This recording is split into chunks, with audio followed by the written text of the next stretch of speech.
recharge their emotion. May they renew their commitment to serve you in service.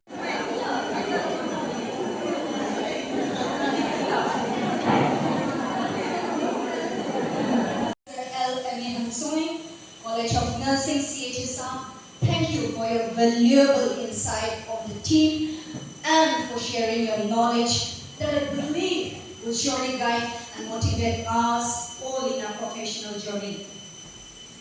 Your songs have added great warmth to the occasion. Today, we are deeply honored by the presence of our special as the highest goal, and then committed their life to serve your people. Oh God, may you bless them. You are the God who you are the God who gives them strength. And oh God, those who wait upon the Lord. It is my pleasant privilege to be a part of this August gathering on this auspicious occasion of the inauguration of the 12th TNAI State Level Conference hosted by the TNAI Local Unit, Kohima. On behalf of the Trained Nurses Association of India, Nagaland branch, I especially extend a very warm welcome to our special guest, Srimati S. Tainiu, Secretary, Department of Health and Family Welfare, Government of Nagaland, for her kind consent to be in our midst today, in spite of a very busy schedule. I know that she is a very busy lady, but purposely I went on behalf of the TNAI and requested her. And this is a time where so many things are happening. And maybe in the beginning she was really reluctant, but on behalf of the TNAI, I requested her, and she has left all her works in the office, and she has come to join us here this morning. And Madam, we are very happy and we are very grateful for the concern that you have shown towards us and for coming into our midst. And we hope that through the deliberation and through the words of encouragement that you give, the TNAI members from all over Nagaland district who have gathered here, it will be benefited. Ma'am, thank you very much. Once again, we welcome you. I also take this opportunity to welcome our guest speaker, Professor Emmy Amsoy. A warm welcome to Mr. Vikiko Depa, and to all the TNAI and SNA family who have particularly come from different districts to attend this 12th TNAI state level conference. And I believe that almost from all the districts now TNAI delegates have come.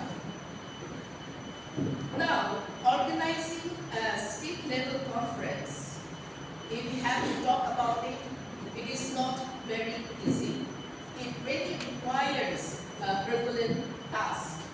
It requires ceaseless effort, sacrifice, and patience and perseverance, and especially for we the nurses who are working in the hospitals 24/7.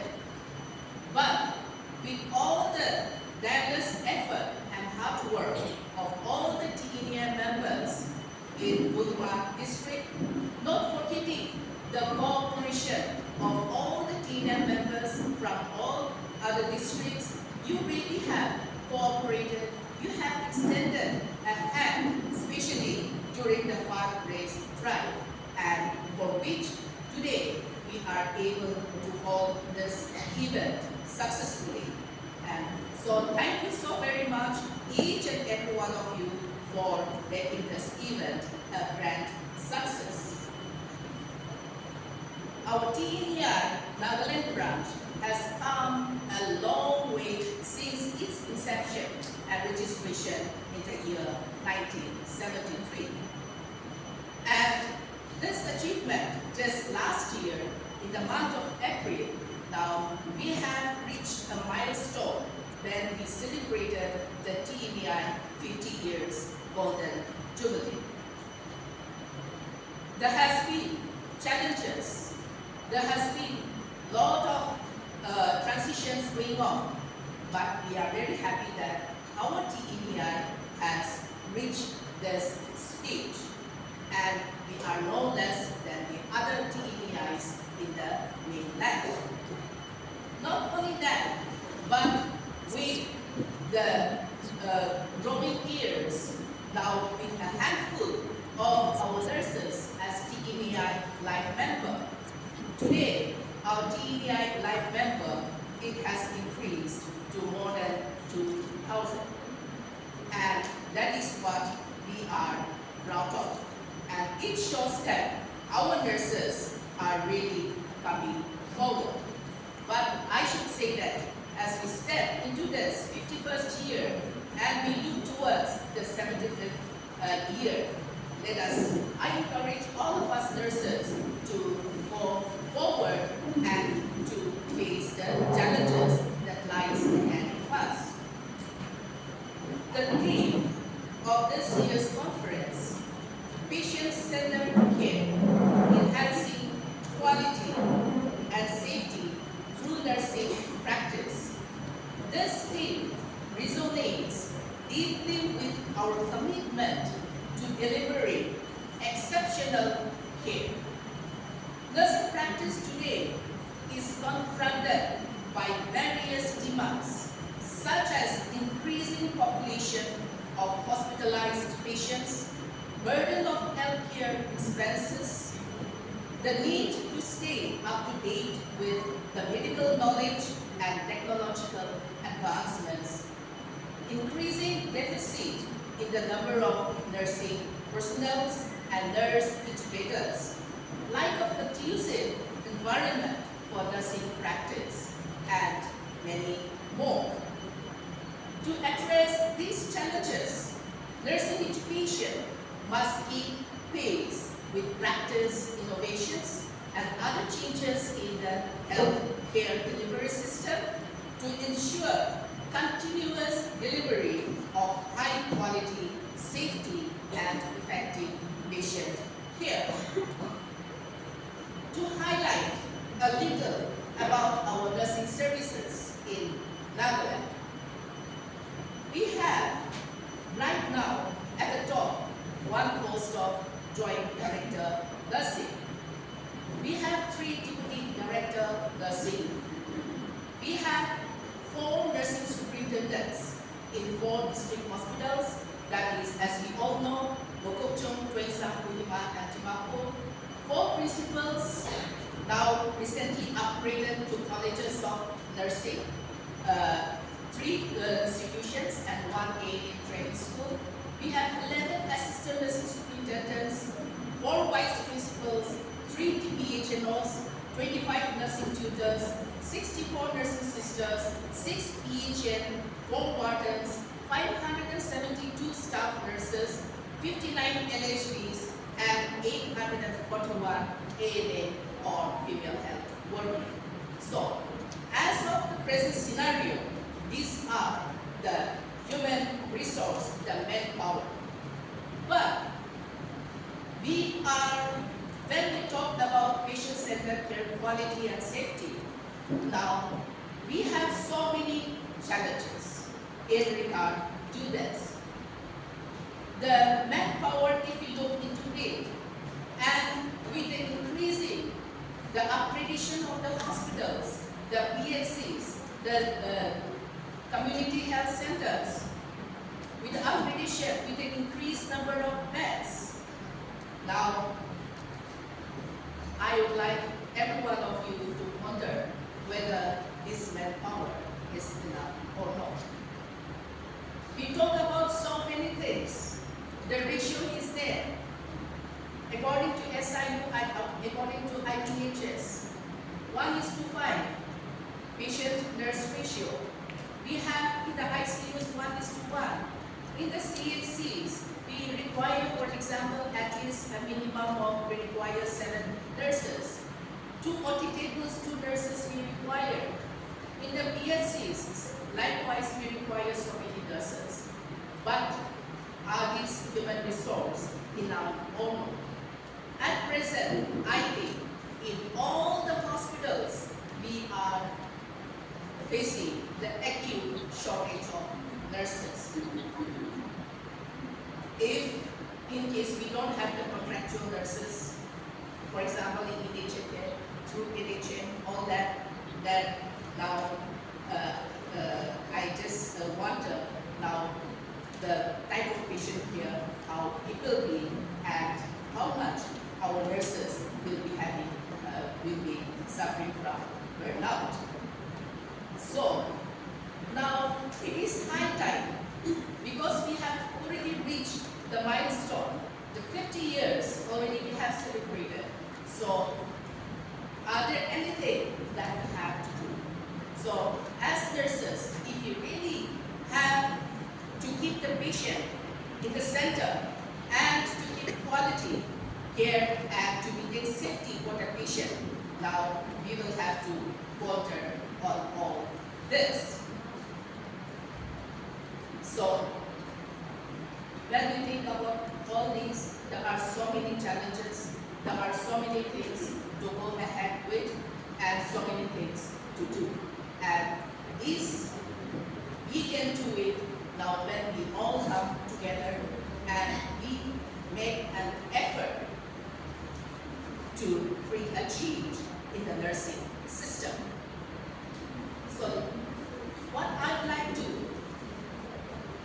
here address to all the TNAI members is that let us all do our part to speak with one voice.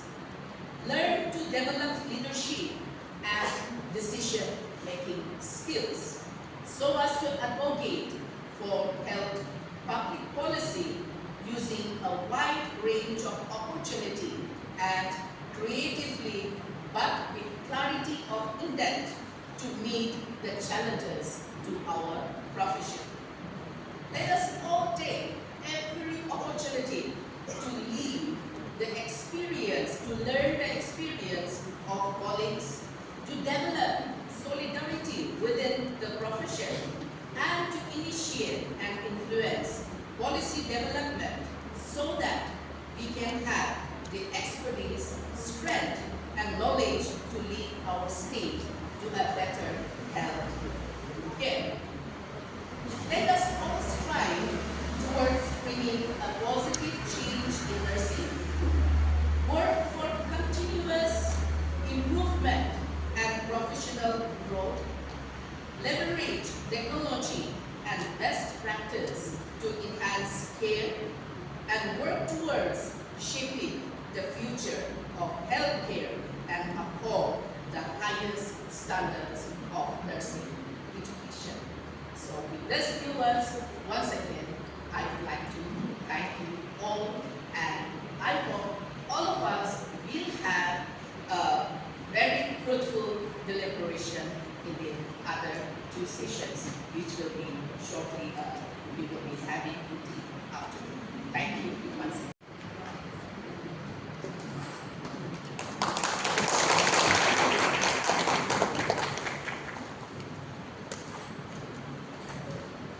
To stand before you at this significant gathering of the Trade Nurses Association of India Nagaland State Branch. We meet today under a theme that goes to the very core of this, of our beloved profession: patient-centered care, enhancing quality and safety through nursing practice.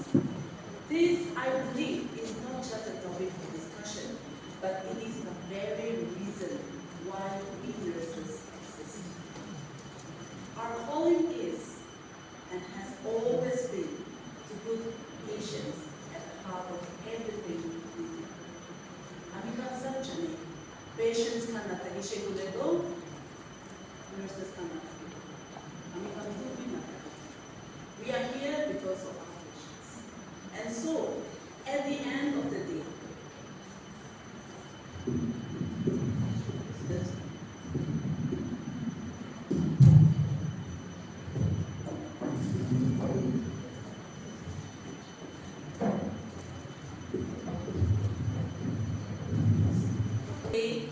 the essence of nursing is caring for the person and not just the disease. This profound statement has been made by one of the famous and respected nursing theorists, John Watson. And these words capture the heart of patient-centered care. They remind us that our work goes beyond delivering medical tasks. We nurses touch lives. We don't just follow protocols, we restore dignity. We don't just serve patients, we serve people. We serve communities. So now let's talk about this essence of patient-centered care. I believe that this patient-centered care is not merely a practice. It is rather a philosophy, a way of thinking, a way of life that we nurses ascribe to. It reminds us that every patient who comes into our care is more than a diagnosis or a bad number. We are all very familiar with referring to our patients as a diagnosis. Butuh patient do, or rather as a bad number. Bad number 10 do. Bad number 10 do actually X-ray kami do jangan lagi. We're so used to that. We dehumanize our patients. But when we say patient-centered care, we need to understand, and I want to bring this into context for all of us, that our patients are individuals. They are individuals with fears. They are individuals with hopes. They are individuals with aspirations, expectations. They are individuals with families. They are individuals holding various roles and responsibilities in the community. And they are individuals with unique needs, just like you and I. So patient-centered care would mean that we respect our patients. We respect their dignity, we respect their culture, and we respect the choices that our patients make. We listen actively to their concerns while responding to the needs. We empower them with information so that they are in a better position to speak for themselves and also make informed choices. And that is so very important. And for us in Nagaland, where cultural identity is so strong, and as I look around the room, I can see that many of us, myself included, taking so much pride in my cultural heritage and identity. We have come representing our tribes, our people, our culture. And I'm so proud to call myself a nurse, another nurse at that. And cultural ties are so strong for us. So therefore, patient-centered care should resonate so much more for us. Our services, our practices must therefore be culturally sensitive, must be respectful of the traditions, and responsive to the realities of our people. Here in Nagaland, this truth cannot be even more pertinent. I can just imagine in a faraway primary health center. Faraway primary health center, or maybe nowadays we have these health and wellness centers, where maybe the doctor might come just once in a while to visit the center. It is you and I, the nurses, who every single day show up, who deliver babies, who dress wounds, who counsel and comfort the patients, and who maybe are the one and only healthcare person that the community trusts. Or even in a busy district hospital, when wards are overcrowded, resources are stretched, and as our respected president has highlighted, manpower is so limited. Even here, it is you and I, nurses, who still find a way to comfort our patients, to sit with them, to hold their hand, or touch them on the shoulder, and say,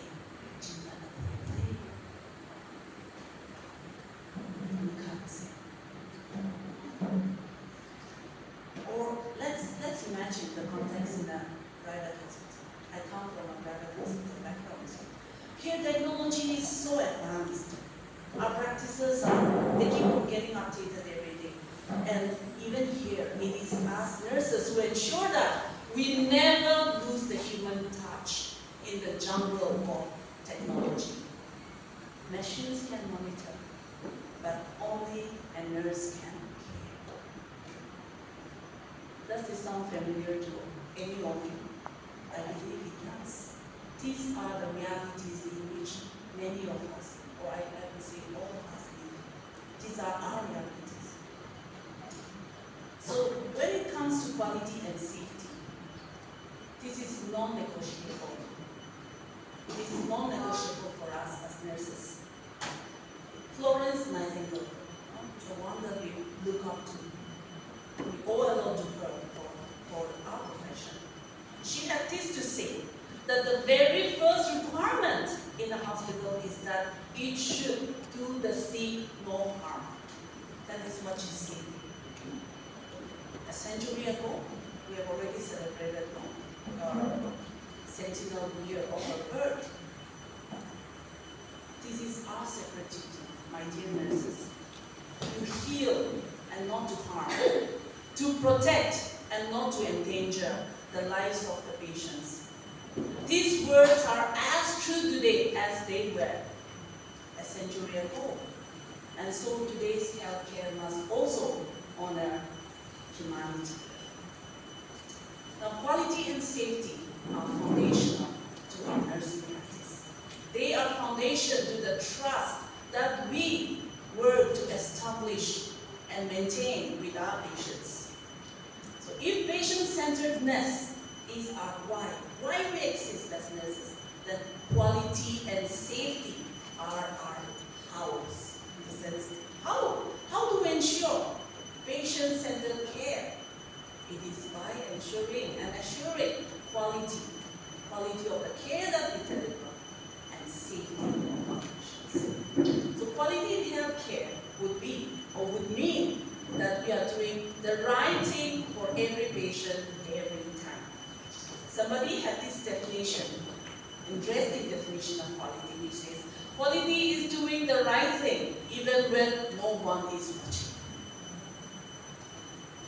That means for every patient, in every instance or circumstance, we are doing the right thing. That is what quality is all about. Now what about safety? Safety means ensuring that in our hands, patients are protected from harm. We ensure that no harm comes upon the patient who are entrusted to our safekeeping. So without quality and safety, patients lose their trust in us, and therefore our health systems will collapse. Our high-end infrastructure or state-of-the-art technology would all be meaningless if the very patients whom we seek to serve have no confidence in us. I hope you all agree with that. So quality and safety are not just checklists that we tick, or push it. It's not just that alone, but they are lived values. They are values that we as nurses live by, that we need to live by every day, every moment. And we nurses are the first and last line of defense against errors. I just want to say, just cite this example from what I have also experienced or seen in and around the hospital where I work. Sometimes an error might happen, unfortunate error might happen. And when there is a root cause analysis, we try to find out what is the cause of the problem. And unfortunately, it might be some other people or some of our medical counterparts who are in error. The excuse that we will hear is, oh, the nurses did not remind me. Nah? Nurse from Wiki Guanai. Remind Guanai. They kai Guanai. No? So, our medical counterparts, they have also come to this realization that we are the gatekeepers. No? We are the safeguards of our patients, quality and safety. Initially, I would feel a little bit offended when they put all the blame on us. And I'll say, then where is the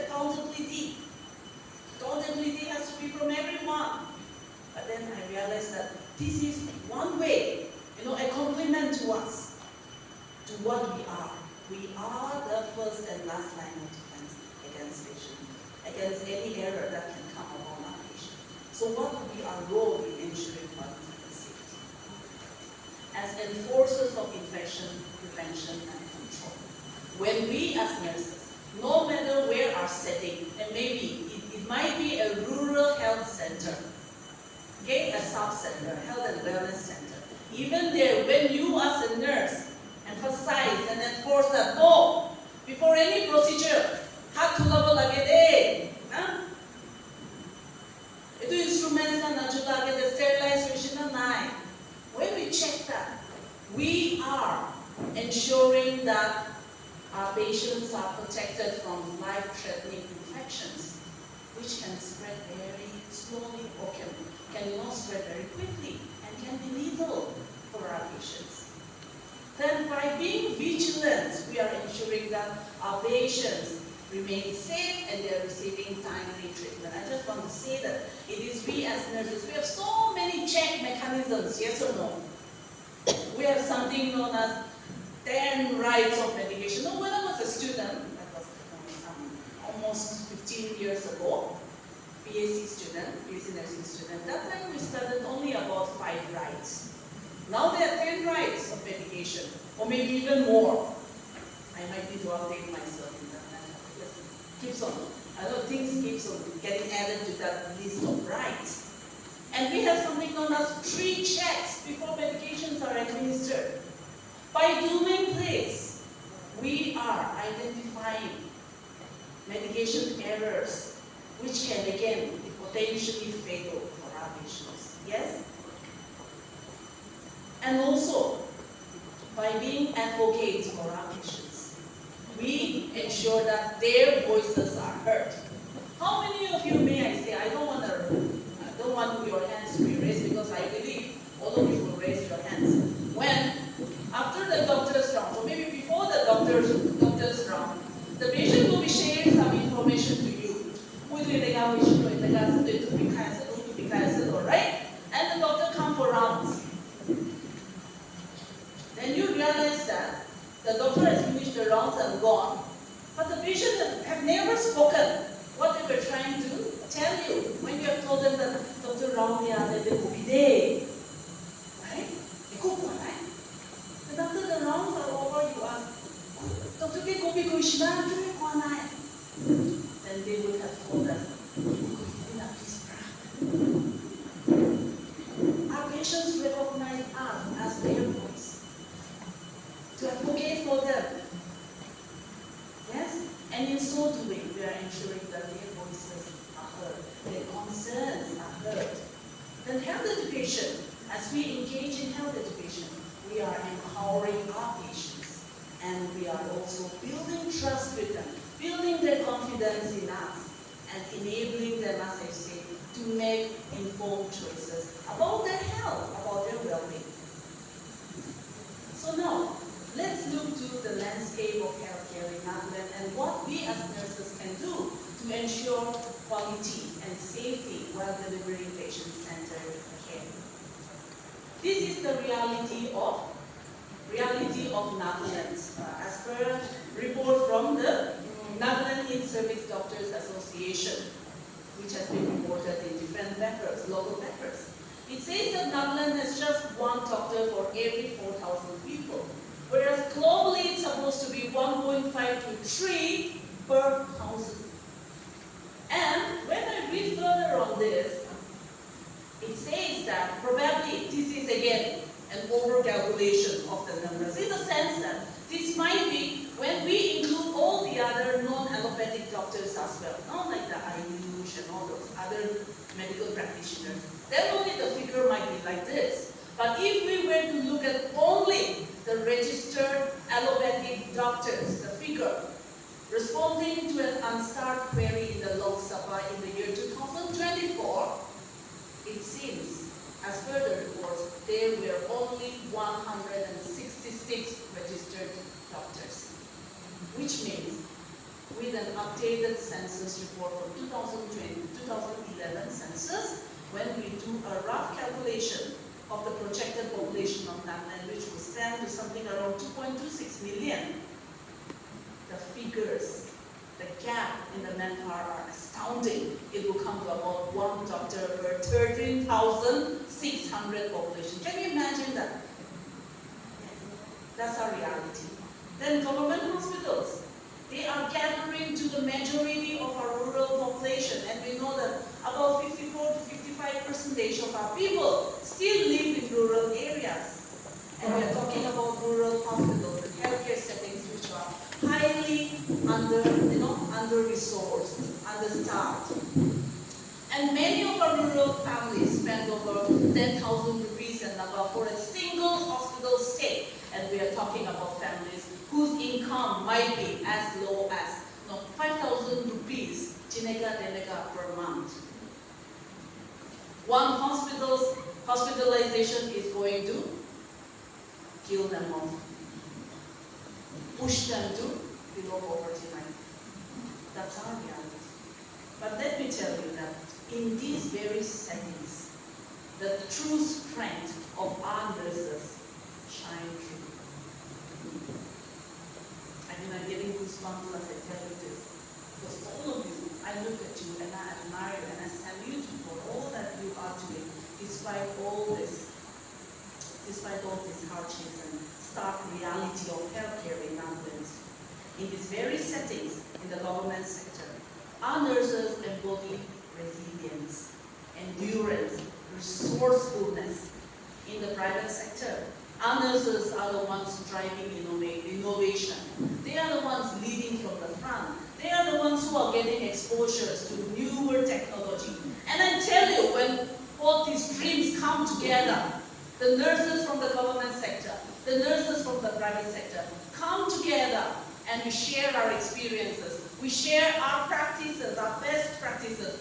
What a powerful force we nurses can be to our state, to the healthcare in Nagaland. So let's talk about the way forward. And when we consider that, let us remember that nursing is not just service, but it is a promise of safe, compassionate, patient-centered care. And that is the call that I invite you all to. Now, looking at how we can take forward patient-centered nursing practice in Nagaland. First, we need to continue to strengthen our in-service education, continuing nursing education, right? We have all these trainings that are ongoing, and we nurses need to take every opportunity to upgrade ourselves. No? When they were asking me about my CV, I was telling my friend, please mention the fact that I am the director of the Christy Simpson Simulation Center. Why I told her to mention that is not so that I don't want to come here and boast, but more so that in this speech I should not forget. Okay? I should not forget that we have a simulation center which is state-of-the-art, established in CIHSR. I invite all the nurses of Nagaland to come and learn. Come. Let us come together. Let us learn. Let us upskill ourselves. Let us become so skillful, so competent that we continue to not earn the respect and trust of the people that we serve. Next, encourage reflective practice. I want to again encourage all of you to take every patient encounter be a moment of reflection. At the end of the day, go back and think, what did I do for my patient?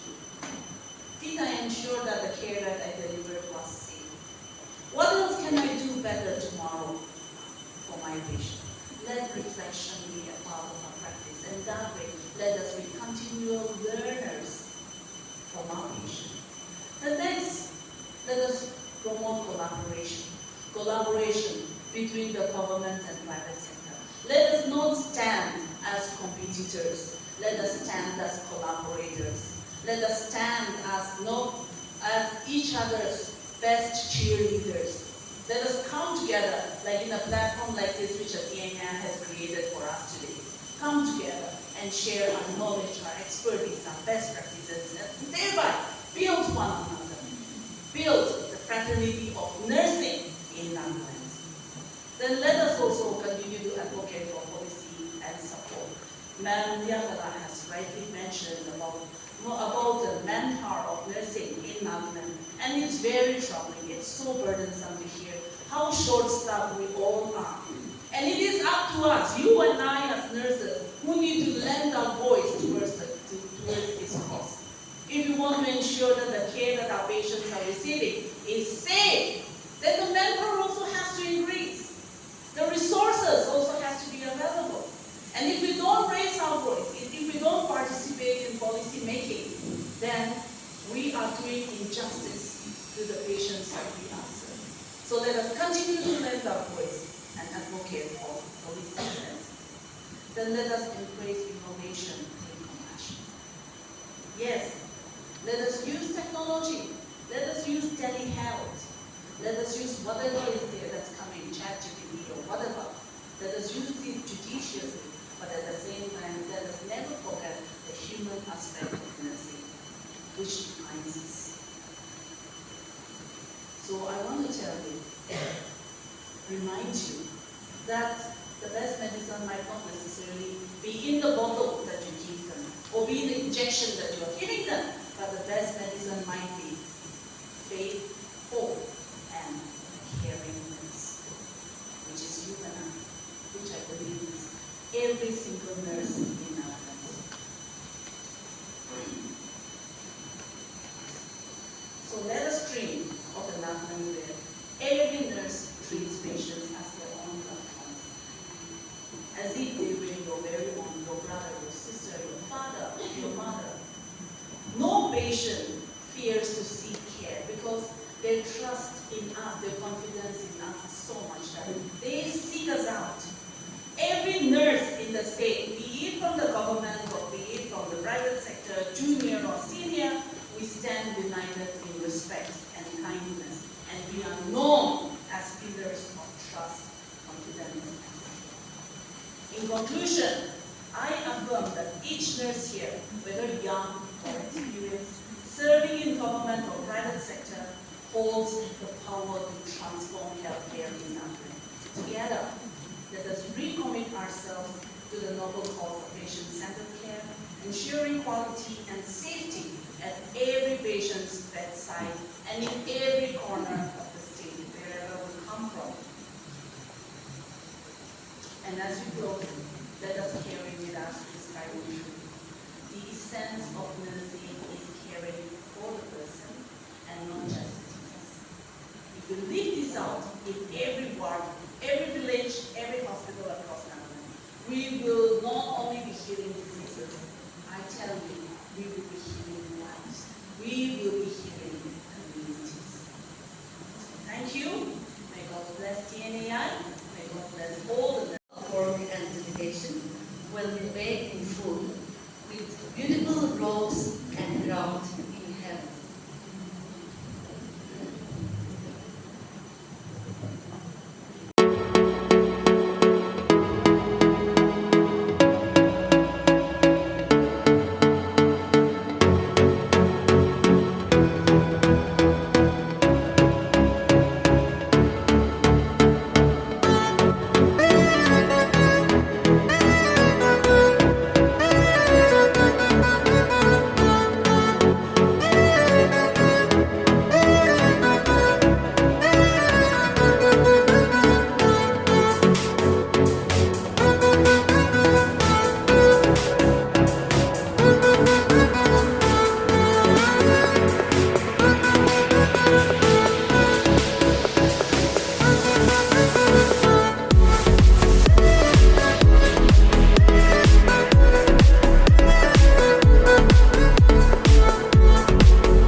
Patient-centered care enhancing quality and safety through nursing practice.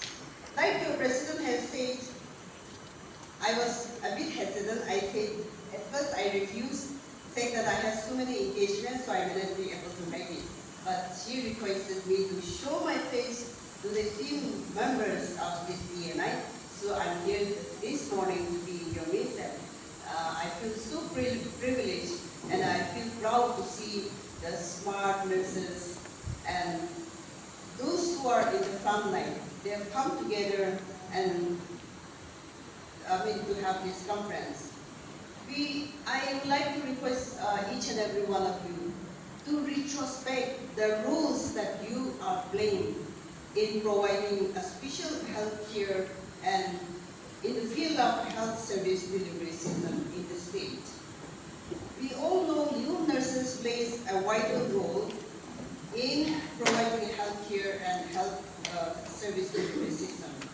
You all are professional skills, and you all are educators, and you all are patient advocates. Our team speaker has already stated that the patient used to share everything to the nurses, which they can't share with the doctors. So you are the advocates, you are the educators for the patients. I would like to bring some few points here to refresh the duties and roles that you are playing in this healthcare system. Nurses provide constant care. That you all know and you all agree. Nurses are consistently present throughout patients' healthcare journey. Every time, as soon as the patients are being admitted in the hospital, you are the one to monitor all the vital signs of the patient, and you administer mitigation, and you manage the wounds or the problems that one patient has, and responding to the changes in the patient's condition. So this care is very vital for patient safety as well as for patient's speedy recovery. The most important duty that you are performing is, again, you advocates for patients. Because nurses are always here to understand patient needs, especially for those who cannot speak for themselves. And nurses are here. Nurses are not just caregivers, but they advocate for the patient, and they ensure that the patient's rights are respected, and the concerns of the patients are being heard, and patients are being, empowered to make an informed health decisions. Nurses safeguard the patient's dignity, autonomy, and privacy, which are very, very crucial elements in contemporary health care system. Another important role that you are playing is, like I'm repeating, you advocate for the patients. You nurses teach patients and their family members about health management, treatment plans, mitigations, and lifestyle choice. This is crucial for post-care instruction, helping patients manage their health after leaving the hospitals.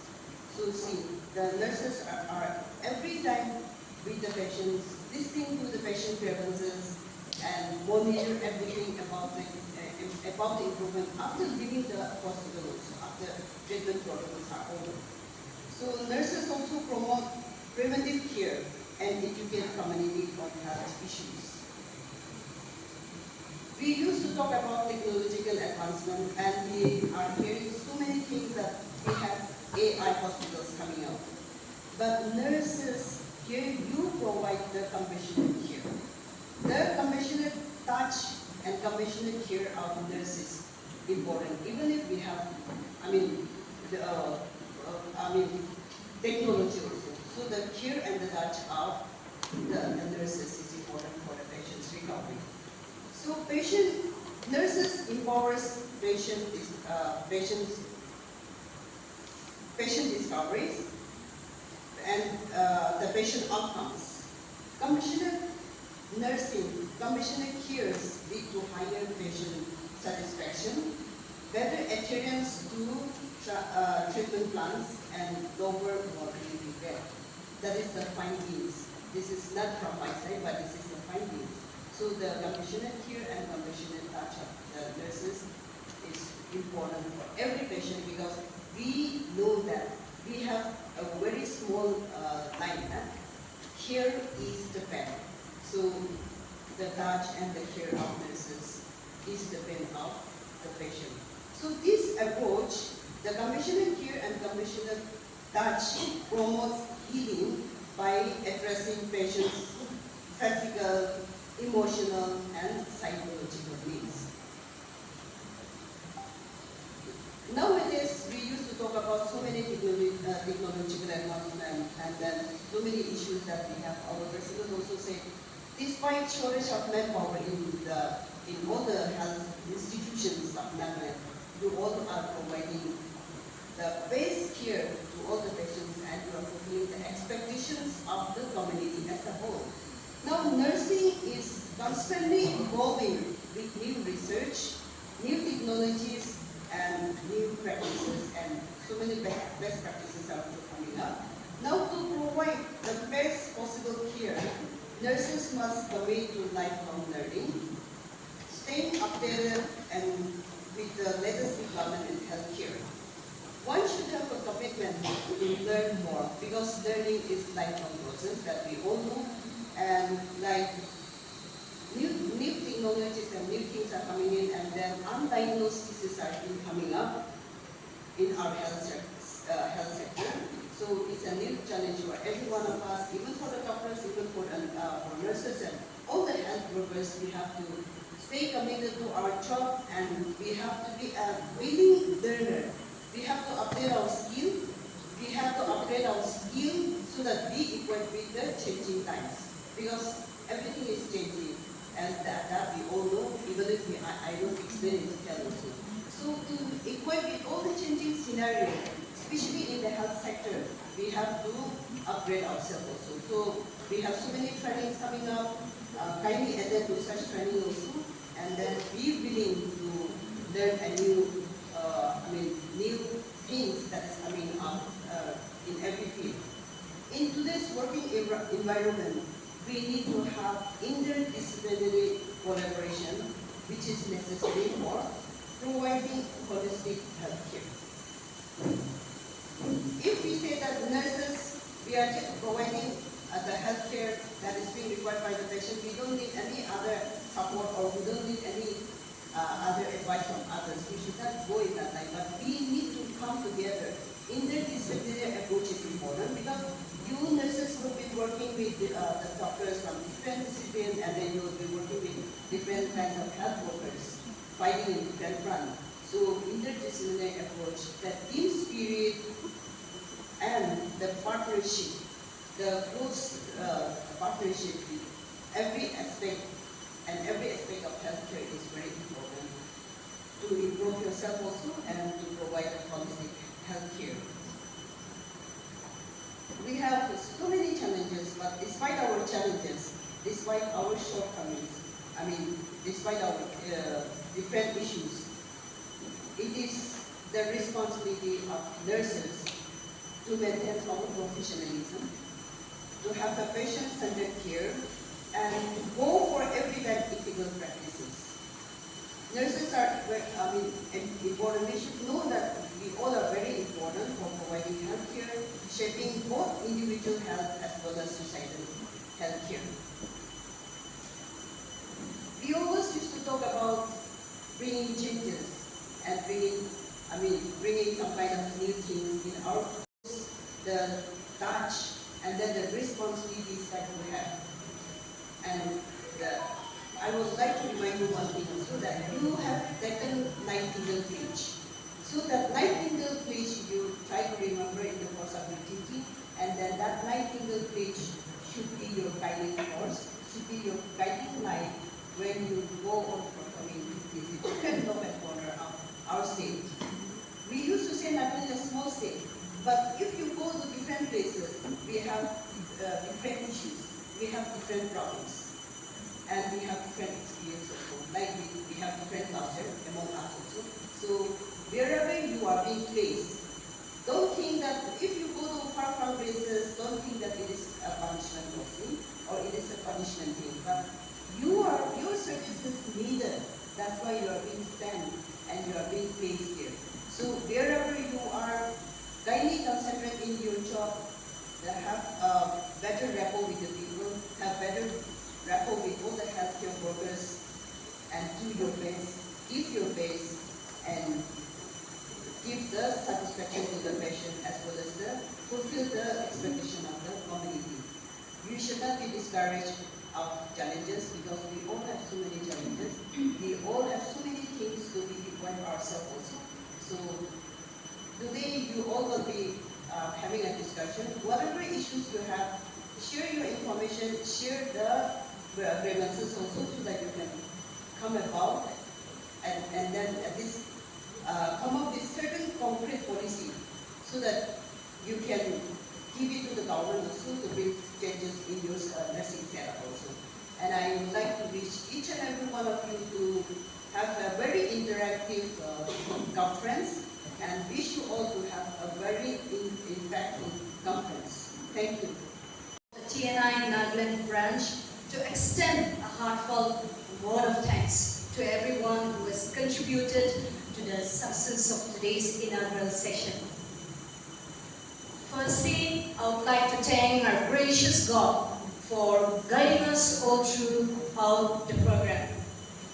Our special thanks to Mr. Wikibu Tabor, Chaplain NHK, for invoking God's presence and grounding our session in grace and reflection. Thank you, sir. Thank you, ma'am. Finally, I wish to thank each one of you, delegates, members, well-wishers, for your gracious presence and constant support. Your encouragement strengthens our commitment to move forward with renewed dedication. With this, we conclude our inaugural session, and I once again thank you all for making this a memorable one. Let us carry forward the spirit of unity, learning,